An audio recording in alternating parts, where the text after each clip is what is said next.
әйткән вакытта, минем өчен мин менә бу очракта акыл сатып утыру лекция форматыннан бигрәк сөйләшүне теләр идем, чөнки әзме күпме бүгенге әдәби мөхиттә ниләр барганы белән кызыксынып баручы кешеләр өчен һәм бәлки кызыксынмаучылар, беренче тапкыр ишетүче затлар өчен дә кызык булгандыр дип уйлыйм. Быелгы Нобель премиясе игълан ителгәннән соң, Кадзуо Исигуро исеме яңгыраганнан соң, кем өчендер ул бик экзотик булып яңгыраганdır, бәлки кем өчендер, бигрәк тә экзотик булып яңгыраганdır Мураками исемен көтүчеләр өчен дә, чөнки, ничектер шул як көнчыгыш ягынарак тартым яңгыраш инде, ләкин Мураками түгел.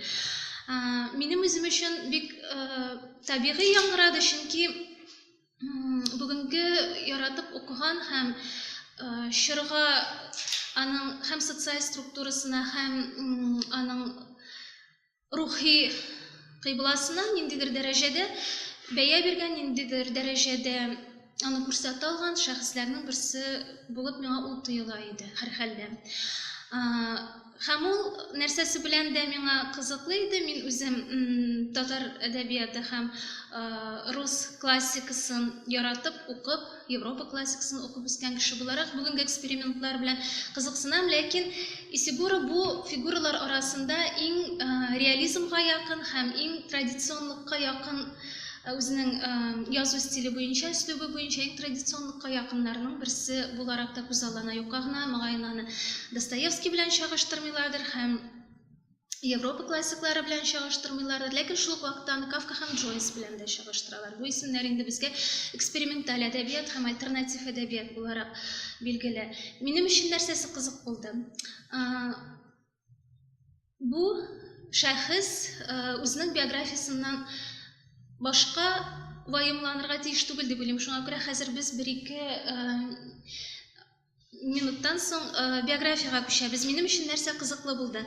Бу шәхес үзе япон чыгышы белән японлы, ләкин шул ук вакытта Британия әдәбиятының классиклары дәрәҗәсендә исәпләнә. Европа классикасының бүгенге көндәге балбалы бер бүгенге магиканы буларак исәпләнә дип әйтегендәйме. Һәм мин бу очракта биографияга күз салмыйча булдыра алмыйм, чөнки әгәр дә мин биографияны карамыйм икән, нигә аны бер әдәбиятның классигы дип атыйлар, ләкин ул үзе чыгышы белән икенче әдәбият вәкиле буларак та аның әсәрләрендә һәр ике әдәби традиция берләшә икән. Шуңа күрә мин ишәргә кирәк дип исәплим. Сүз уңаеннан баштарак. Сезнең өчен Исигуроның яңгырашы нинди әдәбият караган булып тоелган, ишетелгән иде? Әгәр дә сез Нобель лауреатларын ишетсәгез, тыңласагыз, күзәтеп барсагыз. Көнбатышмы, көнчыгыш традициясеме?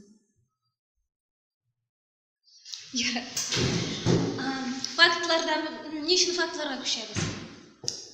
Япониянең Нагасаки шәһәрендә туа һәм нигездә белемле кеше, интеллигенция вәкиле һәм чыгышы Япониядән булса да Европага килеп эшләгән кеше гаиләсендә. Аның әтисе океанограф була һәм ул нигездә фән белән бик якын тора торган була. Һәм ул кечкенәдән фәнни әдәбият, классик әдәбиятны укып үсә. Бу мөһим дип уйлыйм, чөнки аның иҗаты ничек кенә булмасын бүгенге көндә интеллектуаль прозаны тәшкил итә. Һәм барыбер дә безне сискәндерергә тиештер Нагасаки дигән сүз. Без Нагасакины нинди хәлләр, нинди ситуациялар булган һәм 20нче гасыр тарихының шактый хәвефле битләренең берсе булып торганлыгын беләбез, әйме? Һәм бу аның иҗатында алга таба бик мөһим роль уйный. Һәм хәтта Британия тарихын, менә бүгенге көндә аның соңгы әсәре, әле интернет вариант буларак сатып алырга гына мөмкин. Аны хәзер инде ачык доступта сатып алмыйча гына уку мөмкин түгел. Последний исполин романы укымадыгызмы, бирегез әле? Шул романда да, хәтта ул Британия тарихын да күзаллый, нәкъ менә шул Нагасаки белән бәйле. Шул вакыттагы хәвефле вакыйгалар призмасында. Британияга күчүп киләләр, Сүрия графлыгында Гилфорд шәһәренә күченәләр һәм ул монда Стаффорд мәктәбендә укый, аннары грамматик гимназияда белем ала Сүриянең үзендә, ягъни административ үзәкнең үзендә. Бусы нәрсәсе белән мөһим, ягъни япон гаиләсендә туган, әти-әниләре япон культурасын үзләштереп үскән һәм шул ук вакытта Европа телләрендә белгән шәхес. Кечкенә генә 6 яшьлек бала шушы әти-әниләре белән күченеп килгәннән соң бер тел мөхитеннән бөтенләй икенче тел мөхитенә күчәргә мәҗбүр була. Әти-әниләре өчен ул чит тел булса да, бу хәзер инде 60 яшын тутырып узган, яки без бу очрактан бала дип карыйбыз дәйме? 6 яшендә күченгән бала ничек кенә булмасын, ул үзенең ана теле белән бергә бер рәттән мәктәпкә баргачтын инглиз телендә сөйләшә башлый һәм ул инглиз культурасын сеңдереп үсә. Менә бүгенге көндә безнең ни дәрәҗәдә телләр мәсьәләсендә актив бәхәсләр һәм шактый гына хәвефле ситуация күзәтелә. Менә бу очракта Исигура чит мөхиткә күчеп, чит культураны үзләштереп үссә дә, без аны берничек тә япон әдәбияты вәкиле дип әйтә алмыйбыздыр дип уйлыйм инде. Ләкин ул инглиз әдәбияты вәкиле булса да, инглиз культурасын тулаем әсәрләрендә чагылдырса да, аның әсәрләрендә барыбер каян килеп чыгышы һәм менталь кодировкасы сакланып кала. Мәктәпне тамамлагач, 1 елга академик отпуск ала һәм Америка Кушма Штатлары белән Канадага сәяхәткә чыгып китә. Ни өчен мин бу пунктка тукталырга булдым? Чөнки миңа калса бик кызыклы күренеш. Менә без, мәсәлән, үзебезнең культурабыз эчендә яшәп, без барыбер дә күнеккәнбез. Без авылда туабыз, Казанга киләбез, Казанда ниндидер нәрсәгәдер ирешәбез, университетларны бетерәбез, белем алабыз, кайларгадыр урнашып эшлибез һәм нигездә безнең тормышыбыз шушында үтә. Менә бу очракта кеше инде уку йортын тамамлаганнан соң үзенә күпмедер дәрәҗәдә шул чордагы Керуак фәлсәфәсе бар бит инде, в дороге дигән сәяхәтләр фәлсәфәсе бар. Һәм менә шушы фәлсәфәнең этәргечен алып, ул чыгып китә дөнья күрергә. Һәм нигездә менә бу әйбер Муракамида, Харуки Муракамида да бар. Ул да шулай итеп Европага барып, Европа культурасын сеңдереп, дөньяны күреп кайтканнан соң гына үзенең Япониясына нигездә башкача төрле карый ала. Фактлар. Монда инде Кент университетына укырга керә, инглиз теле һәм фәлсәфә буенча бакалавр дәрәҗәсенә ия була. Һәм шул вакытта ул Лондонда социаль хезмәткәр булып эшли. Ягъни алар бер төркем энтузиастлар йортсыз, караучысыз калган җәнлекләрне тәрбиягә ала торган булалар һәм аларны гаиләләргә урнаштырып йөриләр. Һәм менә шушы фактор аның киләчәктә әсәрләрендә кешеләр белән бәйле ситуациядә да калкып чыга.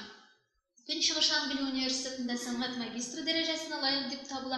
Бу инде аңлашыла, ул инглиз телендә укып, инглиз әдәбиятын, культурасын сеңдереп, джаз җырчылар өчен текстлар иҗат итә. Ул үзен күпмедер дәрәҗәдә музыкаль белеме буенча музыка дөньясына интеграцияләнгән шәхес дип исәпли. Менә минем өчен шунысы кызыклы, әле менә монда килгәнче без Айдар белән сөйләшеп утырдык. Ни гаҗәп, Япониядән чыккан язучыларның һәм яңадан шунда кайтып яшәүчеләрнең берсе Мураками бит инде, аларның әдәбиятыннан, аларның романнарыннан даими музыка агыла. Менә ул саркыла, ул джазмы, ул классик музыкамы, ул рок җырчылармы.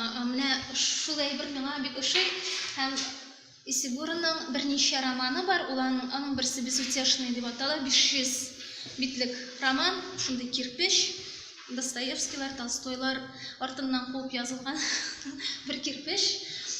Ул үзе рус әдәбиятын бик хөрмәт итә дип беләбез бит инде. Һәм менә шунда музыка, тоташ әсәр буенча музыка агыла. Ул анда әсәрнең герое да аның музыка белән бәйле шәхес. 86 елдан бер язучыларга гадәттә бик үк хас булмаганча бер генә ханымга өйләнеп, аның белән генә яши. Наоми исемле кыз үстерәләр. Һәм менә шул Ноттинг Хиллда йортсыз җәнлекләрне тәрбияләгән вакытта танышкан булалар.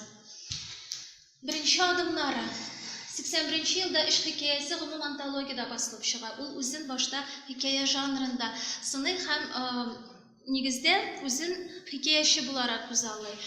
Һәм иң кызыклысы шул, Нобель премиясын алганнан соң Исигура яңадан менә шушы кеше жанрга кайтты. Бәлки, бу вакытлычадыр, бәлки ул ниндер олы бер роман алдыннан, әсәр алдыннандыр. Ләкин шунысы кызыклы, ул үзен хикаядә ничек уңайлы һәм рәхәт тоюы турында интервьюлары булды аның соңгы. Бәлки укыганыгыз бардыр, булмаса укып карасагыз кызыклы. Хикая жанрының асылда бер романны алыштыра торган кеше турында бик кызыклы интервьюлары бар. 83 елда аның беренче романы дөнья күрә һәм шунда ук берничә әдәби премияга тәкъдим итәләр аны. Бездә ул 2007 елда гына басылып чыкты. Нигездә без 2000 елның урталарыннан беләбез Исигураны, аңа кадәр безгә аның килеп ирешкәне булмады. Икенче романы «Художник зыбкого мира» Британиядә ул ел китабы исеменә лаек була. Менә миңа нәрсәсе белән кызыклы бу очракта, менә шушы беренче ике әсәре дә Исигураның укыганыгыз бармы буларын? Менә аны «Художник зыбкого мира» дип тә атыйлар күпмедер дәрәҗәдә. Аның менә һәрбер язучының була бит инде, әйме? Мәсәлән, безнең өчен Хемингуэй була икән, ул «Прощай, оружие, в Сампаком звонит колокол», әйме? Ниндидер шунда ук килеп баса ассоциатив рәд. Әгәр дә ремарк икән, «Время жить и умирать» ничек кенә булмасын, әйме? «Триумфальная арка», «Три товарища». Һәм без шулар аша аның ниндидер нинди юнәлештә язганын, нинди юнәлештә барганын билгели алабыз. Бу очракта «Художник зыбкого мира» дигән төшенчә ул Кадзуо Исигурага инде тагып куелган. Менә аны югалырга торган яки югалган һәм кайта алмыйча йөргән ниндидер кулга тотып зыбки дигән мәгънәдә, кулга тотып булмый торган ком кебек агып китеп барган бер дөньяның җырчысы дип атыйлар. Һәм менә бу ике беренче әсәрендә дә аның төп темасы Япония. Гәрчә ул аны кичкенә вакытында ул бит инде Британиягә килгән вакытта әле аны ваемларлык дәрәҗәдә түгел, без барыбер 10-15 яшьләргә җитмичә әле иҗтимагый ситуация турында ниндидер нигез булдыра алмыйбыз. 6 яшьлек бала әле ул ниндидер рефлексия аша гына кабул итә дөньяны. Һәм менә әти-әниләренең сөйләгәннәре, гаиләдәге ниндидер традицияләрнең кабатланулары аша сеңгәнме, ул менә шушы дөньяларны чагылдыра, кайдадыр калган, ниндидер бер утрау кебек, югалган бер утрау кебек итеп һәм күпмедер дәрәҗәдә Ван Кар-вайның картиналарын караганыгыз бармы икән, фильмнарын? «Любовное настроение» дигән фильмны караганыгыз юкмы? Менә анда шундый бер ул нигездә югалган культура турында сөйли. Ул Шанхайдагы вакыйгалар ул фильмда һәм анда ике кешенең, ике генә герой, шул ике геройның язмышы аша нигездә шул чорда инде китеп барган гасыр башына кадәр килеп җиткән көнчыгыш дөньясының ничек итеп юкка чыгуы һәм 20нче гасырда динамик рәвештә Бөек Ватан сугышыннан соң бит инде дөнья картинасы үзгәрә, ничек итеп юкка чыгуы турында сүз бара. Һәм ике кеше анда диалоглар да юк диярлек, ләкин алар икесе дә теге дөньяның үтеп китүен эшләреннән генә кичерәләр. Менә монда да шундыйрак әйбер. Нигездә әсәр герое, героинясы дип әйтик, каһарманы, ул ханым гәрчә инде Англиядә яшәсә дә, һаман кайта Нагасакидагы вакыйгаларны төшләрендә, көннәр буе уйлап йөреп, төрле вакыйгаларны чагыштырып калган, чын тормышында булган, һаман да шул дөньяда яши. Нигездә ул Англиядә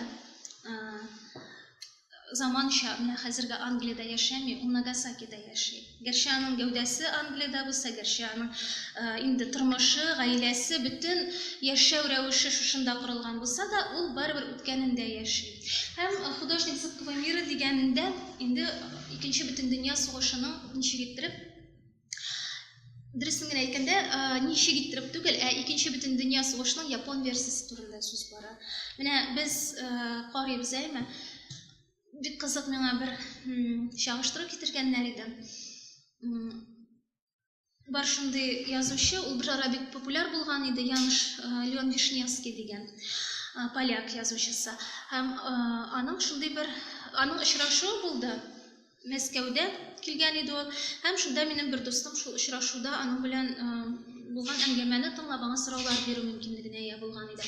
Һәм ул шундый фраза әйткән анда: минем балаларым өчен Польша тарихы һәм гомумән фашизм геноциды сөйләшергә ярамый торган ябык тема. Чөнки алар яңа дөньяны глобализм шартларында инде көчләү каршылыклар һәм менә шундый җәнҗаллар, гаугалардан башка яңа дөнья картинасын күрергә телиләр. Алар бу дөньяның имин булуын телиләр дип. Гәрчә без беләбез, күпме корбаннары булган Польшаның, гәрчә беләбез, ул балаларга кадәр аларның әбиләрен, бабаларын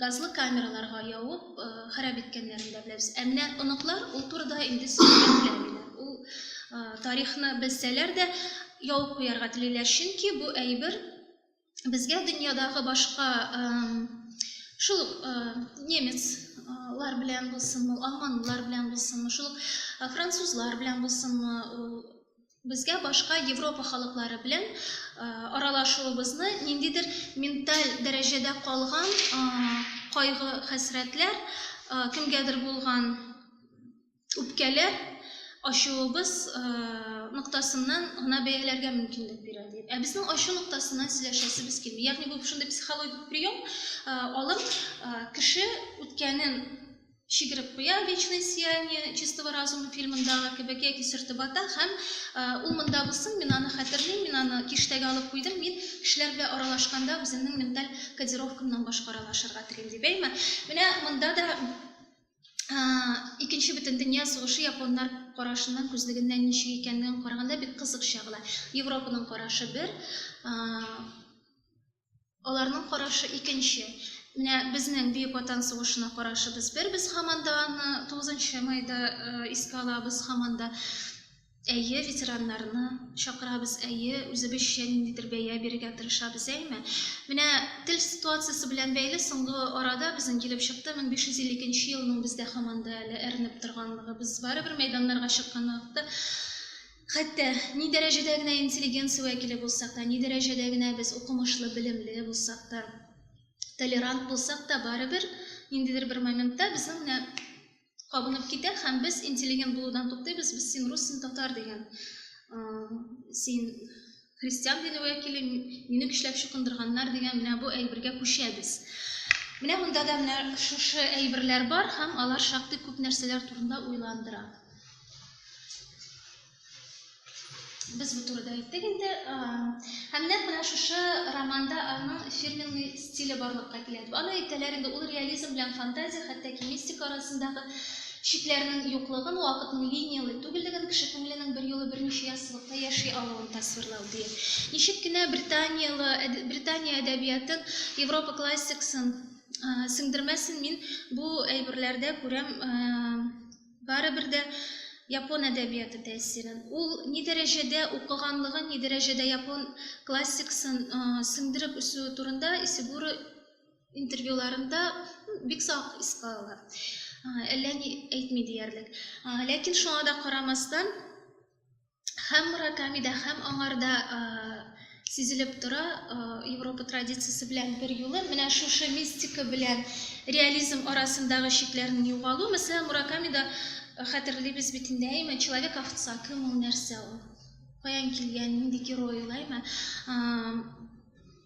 Теләсә нинди чикләрдә күчеп йөреш була ала. Мәсәлән, аның бер романында Маньчжурия белән бәйле вакыйгалар һәм ул вакыйгалар бүгенге дөнья картинасын үзгәртәләр. Менә монда да андый күчешләр хәтер белән кешенең бүгенгесе арасында булып тора. Монысы турында без сөйләштек. Минем өчен Исигуро яңа заман, аны атыйлар, яңа заманның типик булмаган, әмма инде типиклашып килүче мультикультура вәкиле дип. Бу очракта мультикультура дигәндә нәрсәне күздә тотам дияргә дә буладыр инде. Менә без һәрбер мәдәни ниндидер өлкәдә үзе каяндыр чыгышы белән ниндидер милләт вәкиле була торып та, барыбер бүгенге глобаль шартларда башка телдә, башка музыкага, башка структураларга хезмәт итә дөрес булыр микән? Башка структураларда эшли торган Музыкантларны беләбез, рәссамнарны беләбез. Мәсәлән, Пикассо кем ул? Европа культурасы вәкилеме? Яки тагыннан да күп кемнәрне атарга була. Менә бу очракта да миңа калса, әдәбиятлар арасында һәм Нобель комитеты моны бик яхшы тоядыр дип уйлыйм. Әдәбиятлар арасында шундый мәдәниятләр һәм әдәбиятлар арасында шундый чикләр югалып бара. Менә бүгенге көндә әгәр дә безнең татар телендә Гарри Поттер яңгырый икән, ул безгә ни дәрәҗәдә чит булып тоела? Миңа калса бернинди дәрәҗәдә дә чит булып тоелмый. Чөнки заман технологиялары шул кадәр үтеп керде үзенең тормышыбызга. Безгә хәзер телләрдә тора бара чит булмаска мөмкин. Гәрчә әле без бүген татар телебез дип аңа гына ябышып ятсак та. Менә Кадзуо Исигуро менә гаҗәеп бер тенденцияны күрсәтә. Син үзеңнең милли мохитеңнән аерып алынган булсаң да, син башка культурага, башка мәдәниятка кертеп урнаштырылган булсаң да, син үзләштереп кара башка телләрне, син язып кара шул инглиз телендә. Һәм шул инглиз телендә язып бүгенге заманның иң көчле инглиз прозаигы дигән исемне алып кара. Һәм шуннан соң үзеңнең үткән тарихыңны чагылдырган хәлдә, гәрчә ул беренче романнарында Букерга аны тәкъдим иткән вакытта, шулай ук берничә тапкыр берничә роман өчен тәкъдим итәләр аны Букер премиясына. Шунда тәкъдим иткән вакытта ул нигездә үзенең милли дөньясы турында яза. Аннары гына өченче романы гына аның инде миңа бик ошый менә бу әйбер Нобель бүләгенә тәкъдим ителгәндә аның хакында кызык фикер әйтелә. Кадзуо Исигуро король Артур сараена килеп эләккән самурай ул дип. Һәм инде 20нче гасырның иң шәп инглиз романы, 3нче романы Исигуроның. Остаток дня. Сез аны бәлки на исходе дня дигән Голливуд фильмын карап беләсездер. Энтони Хопкинс белән Эмма Томпсон уйный анда төп рольләрне. Һәм бу әсәр бездә нигездә шулай ук соң килеп керде. Миңа фактлары шул Исигуро бу романны ланч белән кичке ашка гына бүленеп, чыланга бикләнеп бер ай эчендә яза. Ул үзенә шуны максат куя. Инглиз романы, инглиз әдәбияты өчен актуаль булган нәрсәдер тудыра аламмы? Һәм аның өчен нәкъ менә Британиядәге традицияларны күрсәтү, нәкъ менә Британия әдәбиятындагы классик булган вакыйгаларны үзәккә алу нигез була. Һәм бу роман аңа дөнья күләм танылу алып килә, һәм инде аны психологик проза остасы дигән һәм беренче Букерны алып килә. Әлбәттә. Менә Исигуроның бу романында шундый гади генә син укыганмы? Син дип әйтәм инде. Менә гаҗәп, миңа шунысы гаҗәп тоела, без нигездә беләбез бит инде инглиз романнары бигрәк тә бүгенгеләр арасында да алар күңелсез. Һәм Исигуроны да күңелсез итеп укырга була. Менә бу романны укыган вакытта әллә ни күңелле түгел. Нигездә мин Достоевскийның «Идиотын» укый башлаган кебек итеп укый башладым. Әсәрдә шулай ук поезд вакыйгалары, анда бер Дворецкийның истәлекләре, хатирәләре. Һәм шул Дворецкий гомере буена инглиз традицияларын алып барган Дворецкийның хуҗасы алышына һәм Америка кешесе әверелә аның хуҗасына, ул бөтенләй башка культураны сеңдереп килгән, әлбәттә бай, әлбәттә дөньяга карашы инглиз традицияларына нигезләнмәгән һәм шул кеше белән менә бу Дворецкий арасындагы ике дөнья арасында конфликт барлыкка килә. Һәм ул уйланып бара. Без бит гомеребез буе шундый зур эшкә хезмәт иттек. Без бит мы служили великому делу диенде ул. Ягъни ул исенә төшерә. Ничек иттереп ул кашыкларны чистартып куйган, да блеск инде шундый дворяннарның, аксөякләрнең өйләрендә була торган, шулай кунаклар килгәндә генә куя торган кашыкларны. Һәм шул кашыкларны килгән кунакларның берсе, кара ничек матур иттереп чистартылган, сезнең Дворецкийгыз искиткеч дәрәҗәдәге шәхес икән дип, шәхес. Һәм менә шушы традицияларны сеңдереп үскән, ягъни Дворецкий инглиз культурасында ул хезмәтче түгел. Ул тулы бер культураны алып баручы бер кеше. Хуҗасы, моңа кадәрге хуҗасы аны шулай итеп хөрмәт итә торган була. Ягъни сэр, ул аңа хезмәт итсә дә, ул аның өчен шәхес булган. Һәм бу килгән Америка бойы, әлбәттә, бу традицияләрне белмәгәчтен, аңа инде олтырак итеп карыйлар. Ул солтан булган Дворецкийдан олтанга әверелә.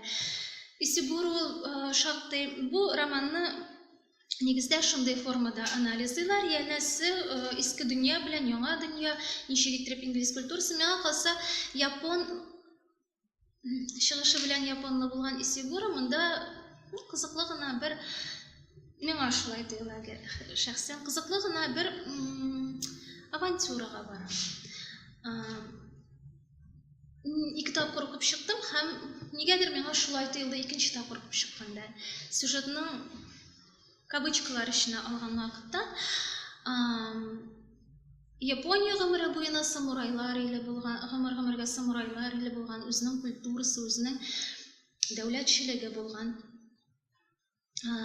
иске бер дөнья име. Хәзер инде шартлар икенче.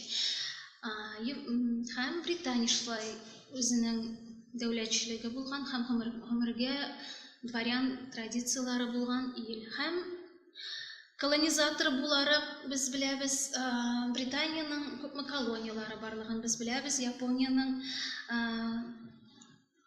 яңа хуҗаларга сатылып, яңа дөнья алдыннан ултанлыкка күчкән ил булып та яшәгән шартларын. Һәм миңа калса монда авантюра шунда. Ул нигездә хуҗа белән менә бу хезмәтчесе шушы затлы самурай этикетларын, йөрткән кодексларын алып барган хезмәтченең нигездә хуҗа белән мөнәсәбәтләрен чагылдырган вакытта бүгенге империалистик дөнья картинасына да бәя бирә күпмедер дәрәҗәдә. Һәм мин халыкара романнар язарга теләр идем. Менә шушы әйберне әйттегез әйме, кешелекнең уртак моделен күздә тота. Бу әйбер аның соңгы романын укыган вакытта мин укый гына башладым, дөресен әйткән вакытта миңа шундый бер үзенчәлек күземә чалынды. Ул менә шул король Артур әйме, Британия культурасы, Британия тарихына бәйле вакыйгаларны сөйләде. Ләкин эш анда гына түгел. Һәм ул халыкара романнар язарга теләр идем дигән вакытта бәлки әле шуны да күздә тотады. Без ахыр чиктә барыбыз да бер платформага киләбез шикелле. Татар әдәбиятында, татар прозасында без әлегә бүген ул платформага килеп җитә алмадык. Ләкин белмим киләчәктә без татарча язарбызмы, белмим киләчәктә без русча язуга күчәрбезме, инглиш язуга күчәрбезме, тәрҗемәдә барырмы ул хәлләр. Ләкин Исибуру инде илләр, телләр, мәдәниятләр шигеннән узып, без барыбыз да уртак бер нигезгә киләбез глобализм шартларында. Һәм романнары аша ул Японияны чагылдырамы, ул Британияны чагылдырамы, ул нигездә барысы аша да безнең уртак тарихыбызда җиңүчеләр дә булган, җиңелүчеләр дә булган, империалистлар да булган һәм куллыкта булган кешеләр дә, халыклар да җитәрлек. Ләкин без барыбыз да шул хәтеребезне җиңеп бер платформада үзебезнең мәдәни кодыбызны саклый алабыз дигән фикер җиткерә кебек тоела. Бәлки бу миңа гына мерещится. Минем иң яраткан әсәрем Исибуруны мин күп сөйләдем бугай инде. Хәзер бетерәм шуны белән. Монысы фактлар. Иң яхшы романы дип атыйлар. Иң популяр һәм иң күп укылган романы, тәрҗемәләре, фантастика, антиутопия мөхәре, фильмы һәм башкалары. Һәм менә шушы «Не отпускай меня» укыган булсагыз хәтерлисездер, бик шундый матур гына идиллический картина белән башланып китә. Исибуру бит инде гимназияларда укыган кеше.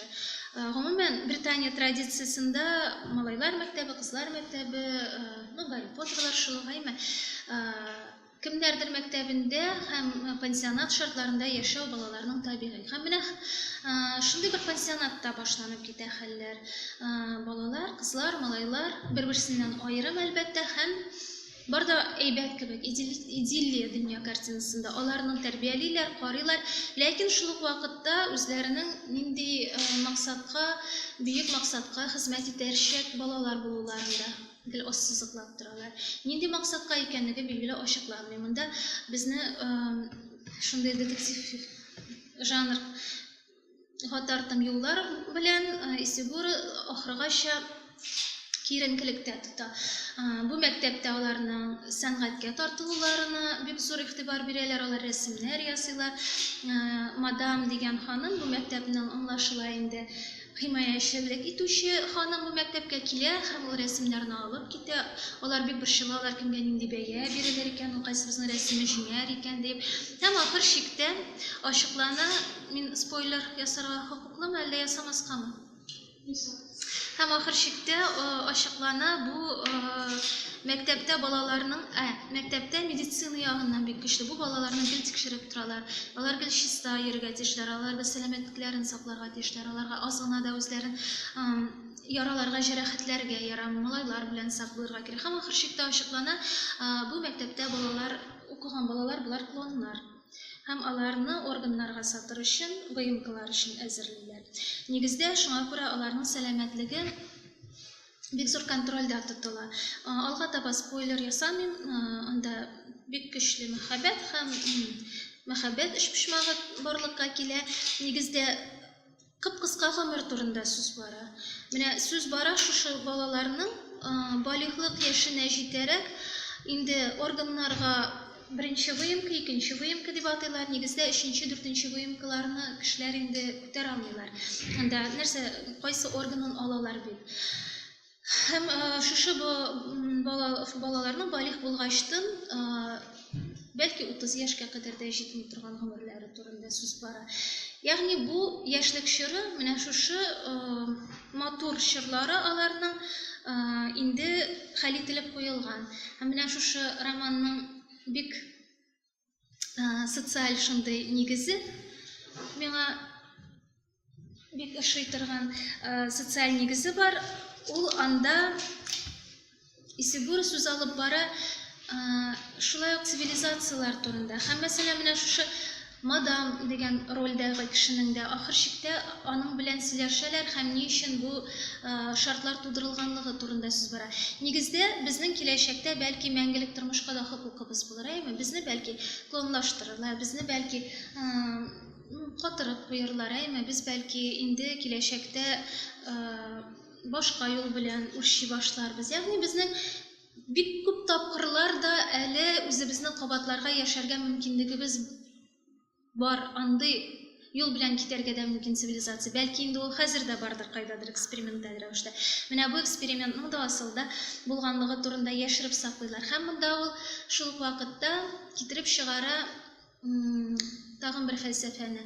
Фашизмда, геноцидта кешеләрнең хокукларын санга санамауда беркая да китмәде без ничәнче генә гасырда яшәсәк тә.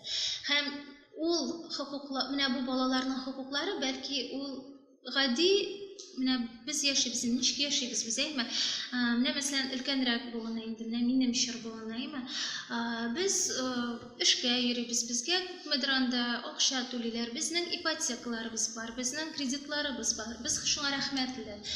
Безгә бу җәмгыять шундый мөмкинлек бирә, Аллага шөкер дип яшәргә, күпмедер безгә иллюзиялар тудыра. Сез бит әйбәт яшисез, әле машиналарда йөрисез, ашыйсыз, эчәсез, әйбәт итеп өйләрдә яшисез. Сез бит әле кайдадыр фәкыйрьлектә яшәмисез дип. Һәм әйбәт.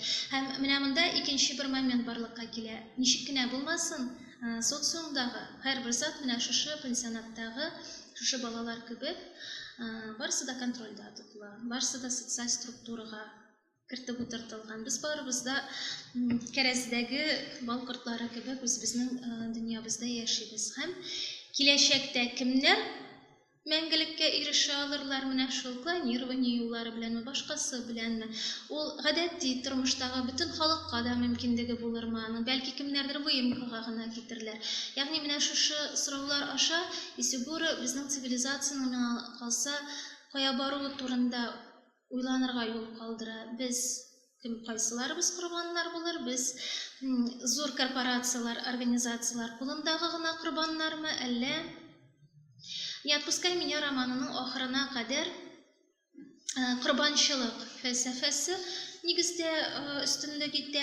Анда берәү дә иҗтимагый структураларга каршы кул күтәрми, күтәрелеп инкыйлаблар ясамый, барысы да үзенең язмышына риза булып, дөнья шулай булган безгә кадәр һәм бездән шунда шулай булырга тиештер инде дигән халәттә кала. Һәм менә бу соңгы романында инде ул тарихи яссылыкта уйлана, нигездә гомумән кешелекнең тарих кабатланып торса да кеше булып калу сулары турында. Миңа калса, Исегурның шундый кызыклы ягы бар. Менә ул бер романыннан икенче романына гел үзгәреп тора. Менә кайсыдыр романында ул импрессионист, кайсыдыр романының тарихи роман, кайсыдыр детектив, когда мы были сиротами дигән романы бар. Менә ул детектив жанрында дип әйтәләр инде. Һәм менә шушы үзгәреп тора торган Исегура миңа кызыклы, менә бу яңа романы белән әлегә. Киләчәктә ул безне тагын кызыктырыр дип уйлыйм. Рәхмәт игътибарыгызга. Сораулар булса җавап бирәм.